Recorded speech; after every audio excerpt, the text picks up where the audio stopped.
Good morning everyone. आज कर रहे हैं हम लोग क्लास 10th मैथ्स एनआईओस का चैप्टर 11 कॉन्ग्रुएंस ऑफ ट्रायंगल्स। और आज हम कर रहे हैं इसकी एक्सरसाइज 11.3। तो पढ़ते हैं आज का फर्स्ट क्वेश्चन। क्वेश्चन है P Q R S is a quadrilateral in which diagonals P R and Q S intersect at O. Question कह रहा है कि पी क्यू आर एस एक क्वाड्रिलेटरल है। तो क्वाड्रिलेटरल कहते हैं चार साइड के फिगर को। फिर कहता है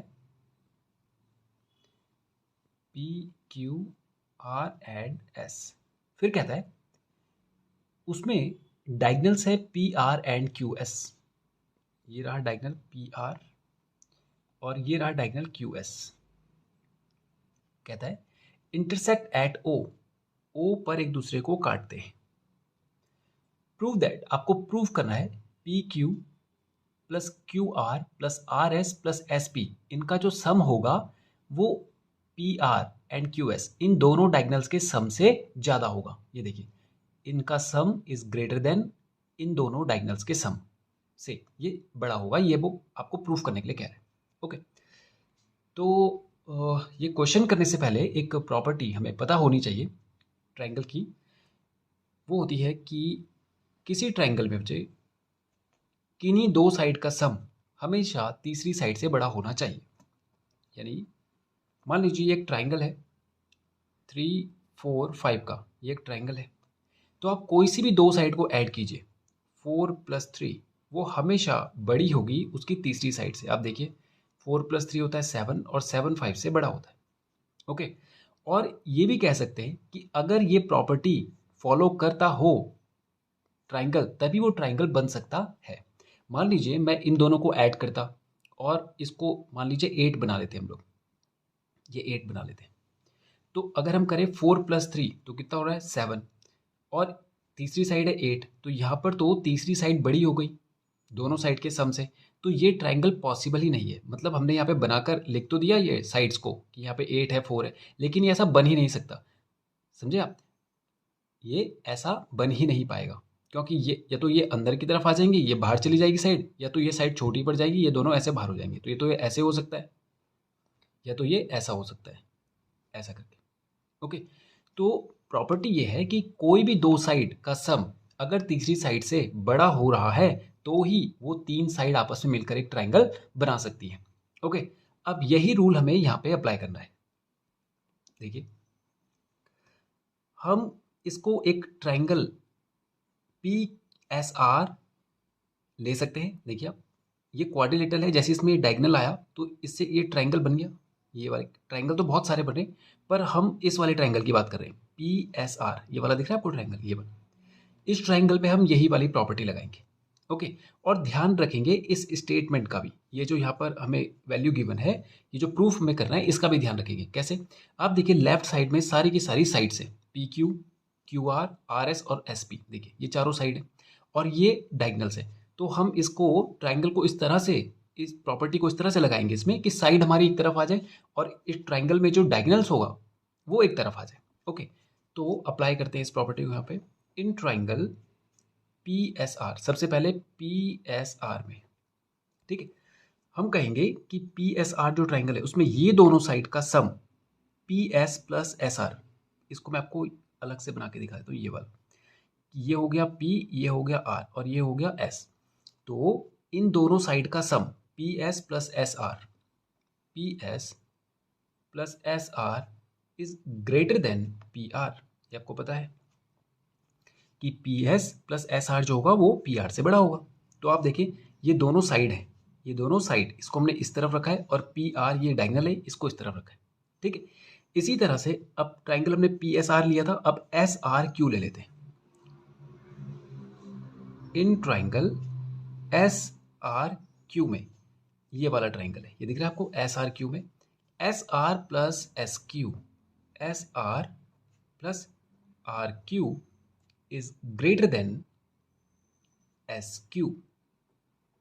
इस बार ट्रायंगल कौन सा था? ये वाला था।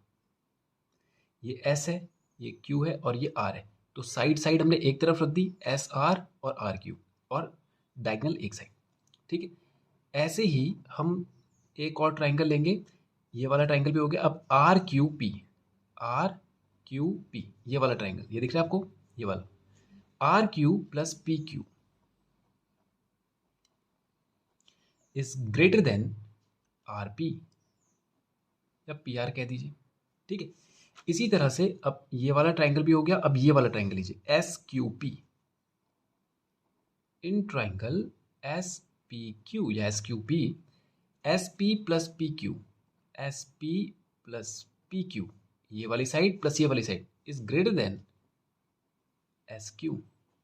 ओके, अब ये जो चार ये हमारी ये बनी है इन इक्वेशंस, ये वाली, ये इन चारों को हम ऐड कर देंगे। तो इसको चाहे तो आप कह दीजिए 1, ये हो गई 2, 3 एंड 4। तो हम करेंगे ऐड 1, 2, 3 एंड 4।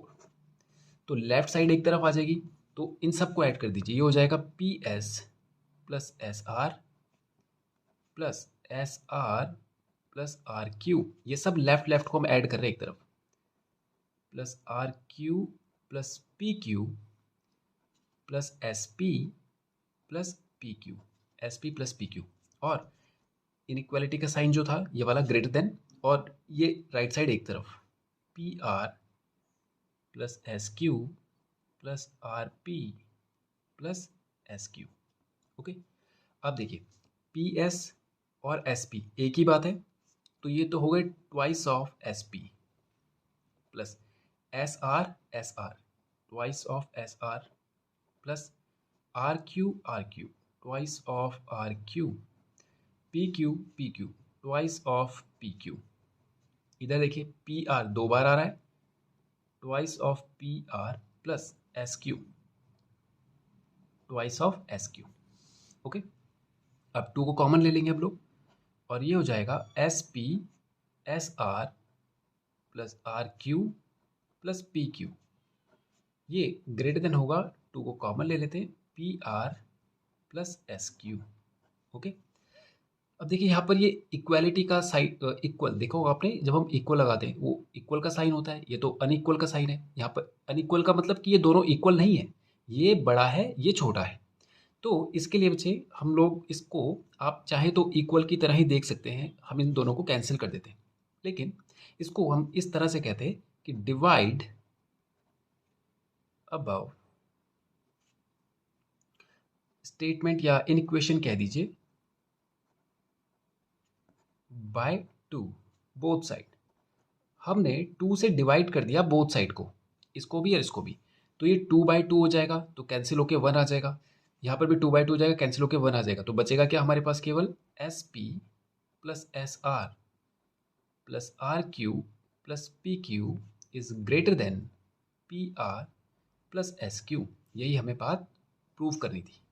ये तो हमें प्रूव करने के लिए कहा था कि पी क्यू, ये दिख रहा है आपको, यहाँ पर देखिए पी क्यू, ये हमारे पास आ गया P Q plus Q are, ये दिख रहा है आपको क्यू आर, ये रहा क्यू आर, आर एस ये रहा आर एस, और एस पी ये रहा एस पी। इन चारों का सम जो होगा वो P R plus S Q यानी क्यू एस, एक ही बात है, इनसे बड़ा होगा।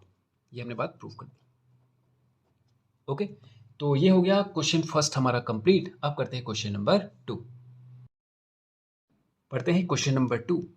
क्वेश्चन कह रहा है इन ट्राइंगल एबीसी, एक ट्राइंगल है एबीसी, उसमें ए बी आपको दिया है 5.7, बी सी दिया है 6.2 एंड सी ए आपको दिया है 4.8। आगे कहता है name the greatest and the smallest angle.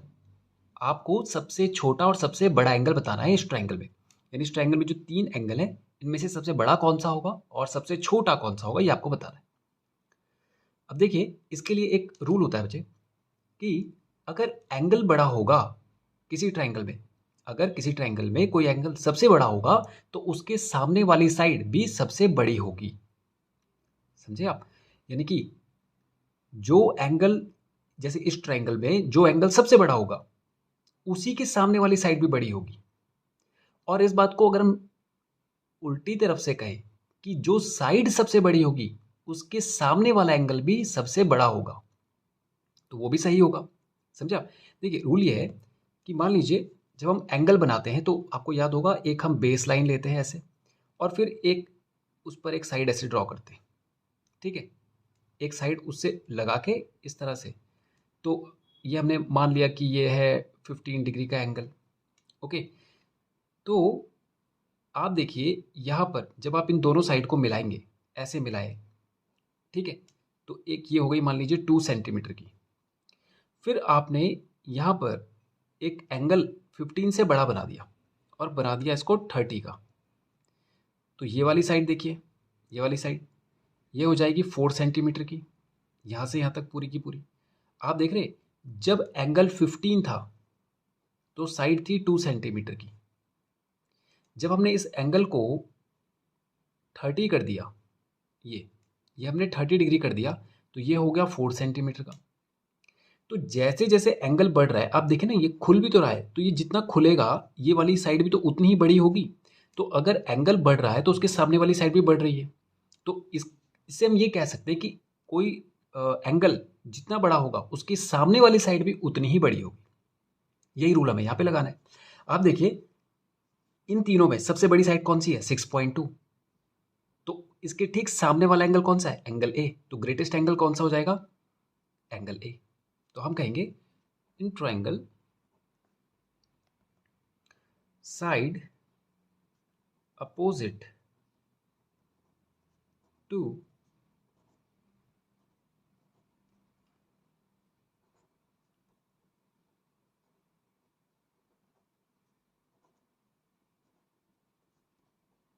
In that triangle, कि जिस ट्रायंगल में कोई एंगल सबसे बड़ा होगा उसके सामने वाली साइड भी उस ट्रायंगल की तीनों साइड में सबसे बड़ी होगी, ठीक है। तो इसका अपोजिट भी सही होगा। तो ये वाली साइड सबसे बड़ी है, so that in triangle A B C greatest side is कौन है, वो है B C is equals to 6.2 centimetre. तो angle opposite to side B C is A, angle A, so that angle A is the greatest angle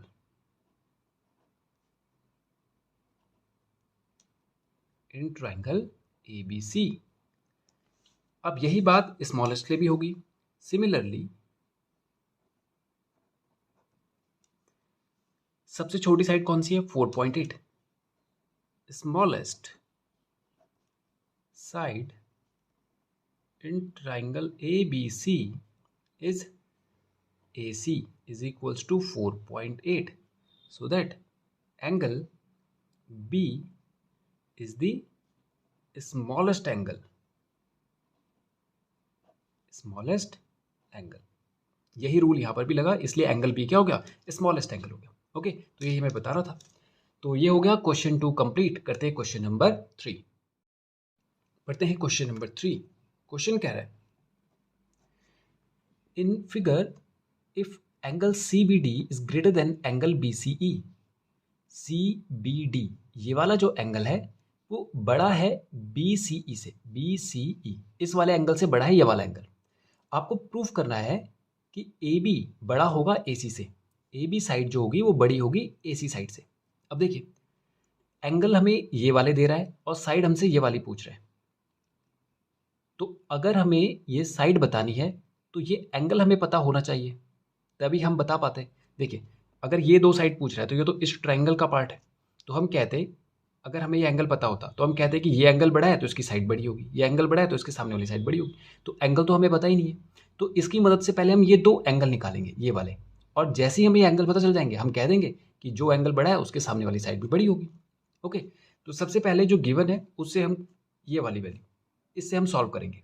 हमें पता है कि ये जो एंगल है आपको दिख रहा है ये वाला और ये वाला, ये सीधी लाइन पर बन रहा है, ये वाला एंगल ये सीधी लाइन पर बन रहा है। तो इन दोनों का सम कितना होगा, 180 होगा। समझे आप, इन दोनों का सम कितना होगा, 180। और ये भी सीधी लाइन पे बन रहा है तो इन दोनों का सम भी कितना होगा, 180। Angle ABC plus angle C B D is equals to होना है 180 डिग्री। कैसे?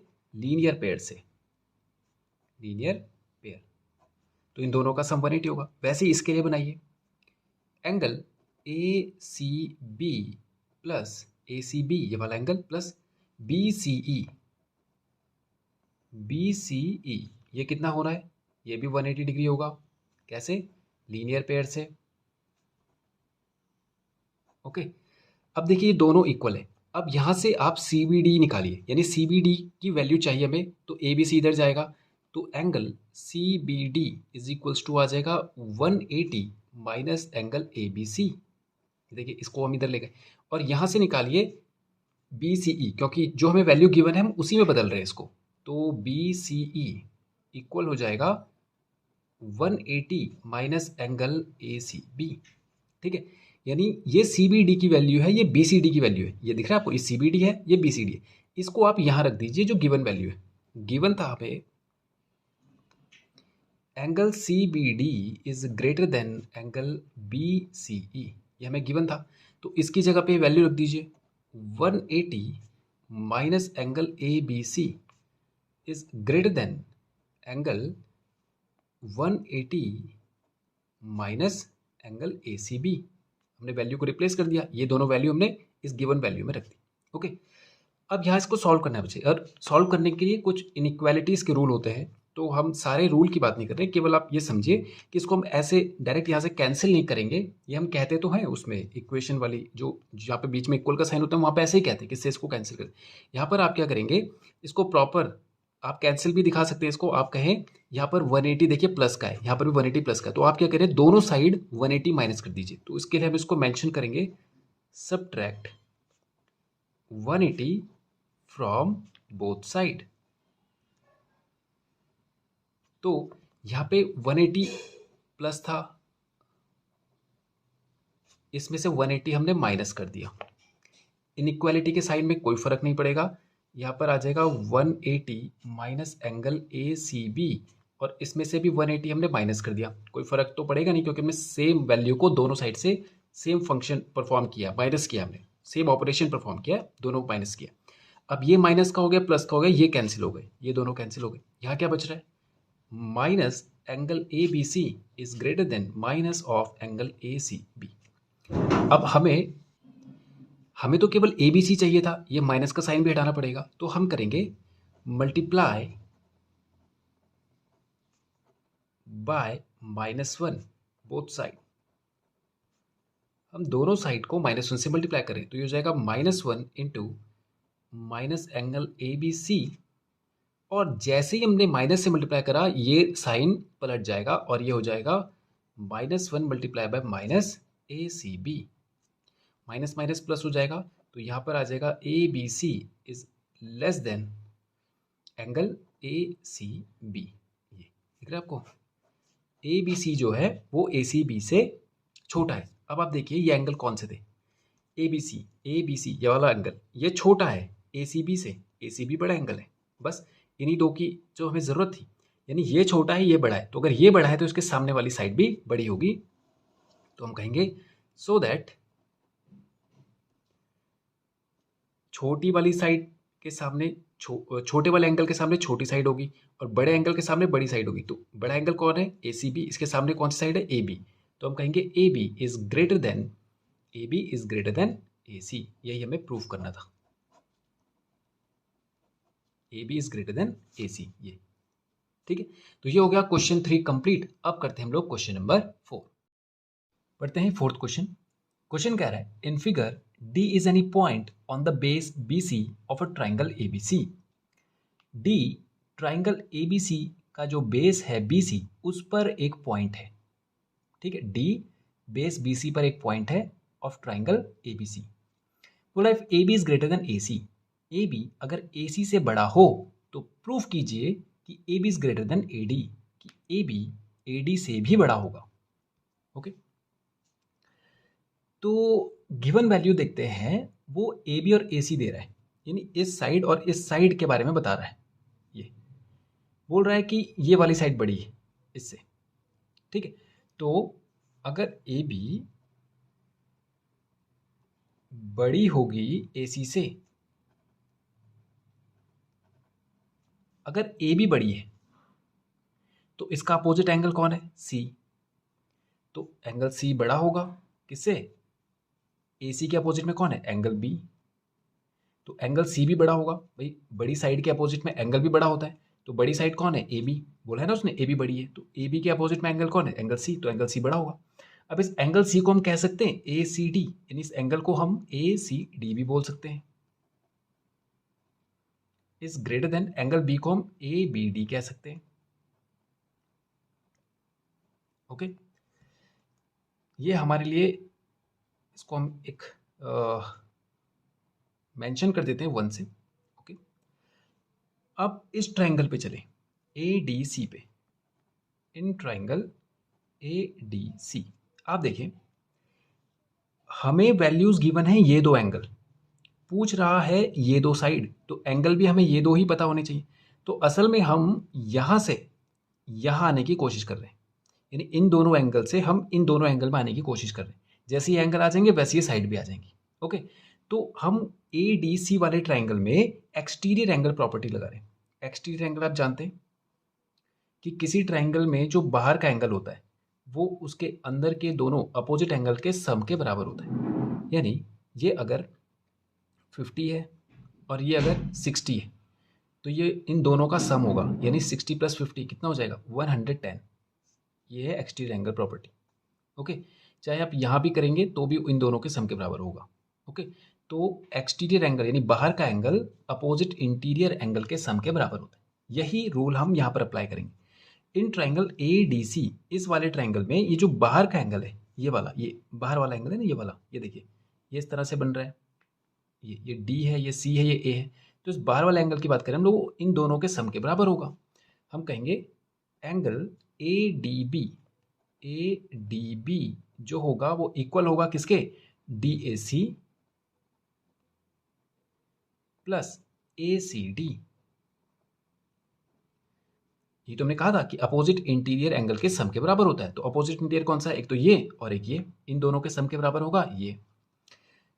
अब आप एक चीज देखिए, यहाँ पे नोटिस कीजिए, जो ADB है यानी ये वाला जो एंगल है वो ACD से तो बड़ा ही होगा। यानी पहले मैं स्टेटमेंट ये लिख देता हूँ, ADB is greater then ACD।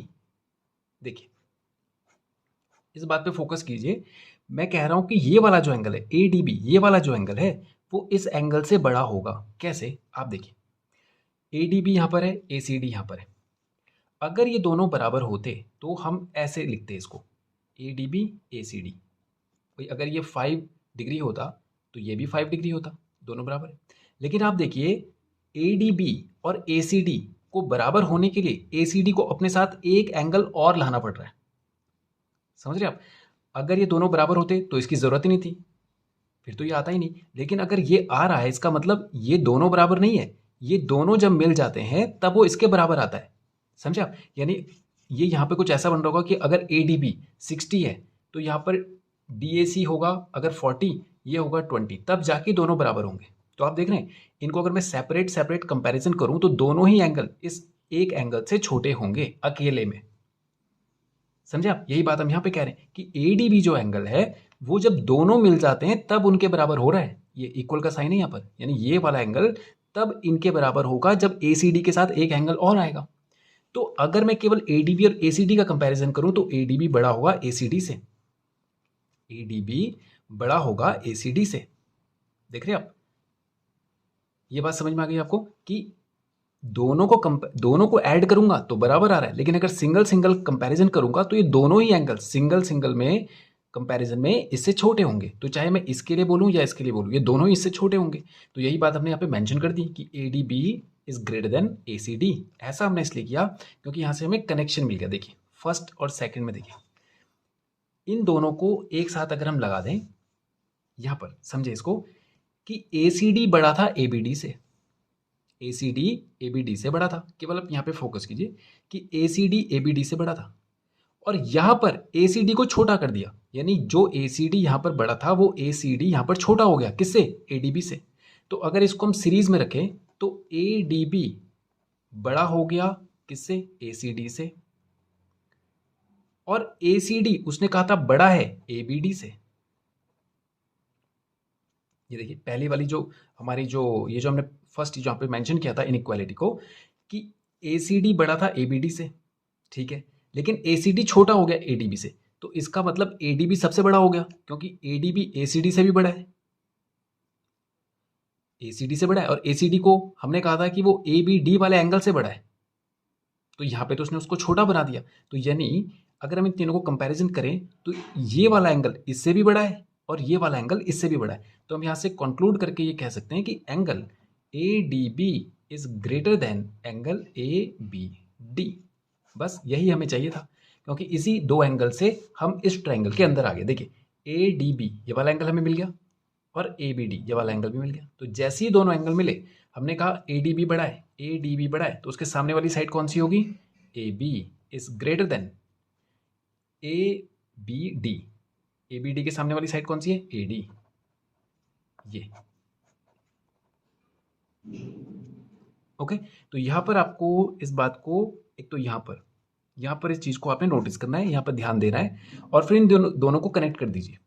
समझा कि यहाँ पे गिवन था ACD बड़ा था इससे, लेकिन जब हमने सॉल्व किया तो हमें पता चला ACD तो छोटा हो गया, यानी सबसे बड़ा कौन हो गया, ADB। इसको सीरीज में रखा, यहाँ से इन दोनों का रिलेशन निकाला और इसको सॉल्व कर दिया। ओके, तो ये हो गया क्वेश्चन 4 भी कंप्लीट। आज के वीडियो में इतना ही करते हैं और नेक्स्ट वीडियो में करेंगे इसके आगे के क्वेश्चंस। Thank you.